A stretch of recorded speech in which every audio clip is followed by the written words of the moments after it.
Now, Tyler Shuck gets drafted, as we all know, by the Saints while Shedeur Sanders was still on the board. And then Jalen Milroe went. And then Dillon Gabriel to Cleveland. And then Shedeur Sanders waits till Saturday. 3 days for this kid. He gets punked in the meantime, too, on the phone. Wildest draft sequence. And then he gets drafted by a team that passed on him 6 times. They traded up to use their last draft choice to get to the spot to draft him anyway in the Cleveland Browns. So he and Dillon Gabriel now on the same depth chart, same quarterback room with Joe Flacco and Kenny Pickett, as we know. Well, this weekend was the first opportunity to see everybody spinning, in Cleveland. We got ourselves a little camp going on in Ohio. And so it's the first time we get to see everybody throwing. First time we get to see some phone videos, somebody shot of one great moment. A lot of Siciliano vertical phone videos over the weekend. Look at Siciliano working it. And we get to see Shedeur Sanders in a Cleveland Browns uniform, number 12. And there was one beautiful dot fly pattern, looked like throw. Yeah, down the right sideline. It was nice. He made some nice throws, man. I saw that one because Dion retweeted it. Coop told me, my son's like, Sanders just threw a touchdown, Dad. Shedeur threw a touchdown. And Dillon Gabriel threw an interception as Schlesinger, the second-round draft choice, the first guy on night 2 that the Browns took. I love it. To give us an indication that they weren't taking Shedeur Sanders.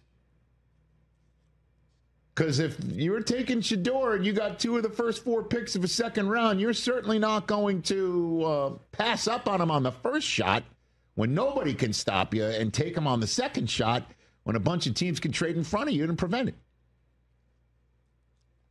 So that's the first order of business. And then Shedeur met with the media. So keep in mind, this is supposed to be a kid that doesn't care about this sort of stuff. Because he's better than you. He's better than the media. Let's remember. Let's remember, everybody.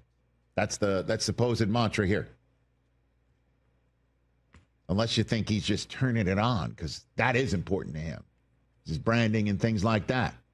Legendary. Or you just listen to him talk. Let's do that. First order business. He was asked how he was handling the drop in the draft and how his spirits were being kept up. I mean, you just got to step back and look at life. Like, you're in a great situation overall that you're able to be healthy. That's one thing going through, even with my brother going through an injury and my pops and everybody in the family, like, you value life and you value opportunity and just waking up every day a different way. So that's kind of why it's nothing for me to really, no matter what, in any situation, I can't really be fazed by it. It's like playing quarterback. You go down there, you may have not scored the whole game or whatever, but then when it gets to that final 2 minutes and it's time to lock in extra, you can't be in your feelings. You can't be down about anything. You still got another chance. Wow, is that a kid with perspective? All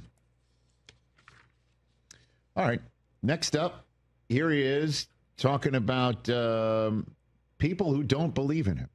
So pretty much everybody but Mel Kiper. Hit it.